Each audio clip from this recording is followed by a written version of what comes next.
मैंने बोली एम से उसने बोली केम से नींदों में आता है रात में ये तो প্রেম সে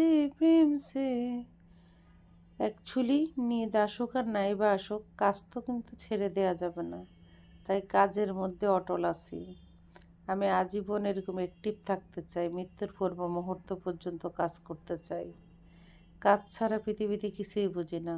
তাই একদম সকাল সকাল উঠে 5:30 পৌনে 6টার মধ্যে দেখলাম যে গ্যাস চলে যাচ্ছে। ডিপ ফ্রিজ থেকে চিংড়ি মাছ বের করলাম, চিংড়ি মাছ কাটলাম, টমেটো কাটলাম, পেঁয়াজ কাটলাম, রসুন কাটলাম। তারপরে তেলের মধ্যে সব কিছু একসাথে দিয়ে 1/2 চামচ হলুদ, 1/2 চামচ গুঁড়ামরিচ, 1/2 চামচ ধনিয়া, 1/2 চামচ জিরা, স্বাদ মতো লবণ সব একসাথে মিক্স করে ফেলেছি। আলাদা আলাদাভাবে দেখার কোনো ওয়ে ছিল না, কারণ একটু পরে গ্যাস চলে যাবে। জীবন যখন যেমন, অ্যাকচুয়ালি জীবনটা জানি কেমন।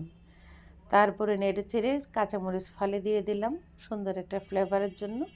সাথে দিয়ে দিব কিছুটা ধনিয়া পাতা কুচি। ধনিয়া পাতা কুচি আর কাঁচামরিচ দিলে অনেক সুন্দর একটা কম্বিনেশন, এত ভালো একটা টেস্ট আসে সেটা আর বলার অপেক্ষা রাখে না। এটা আমরা কম বেশি সবাই জানি। আমার চিংড়ি মাছের দো পেঁয়াজা অলমোস্ট ডান। এর মধ্যে একটা হাস্যকর ঘটনাও ঘটে গিয়েছে, সেটা ইতিহাস থাক না হৃদয়ে পড়ে থাক।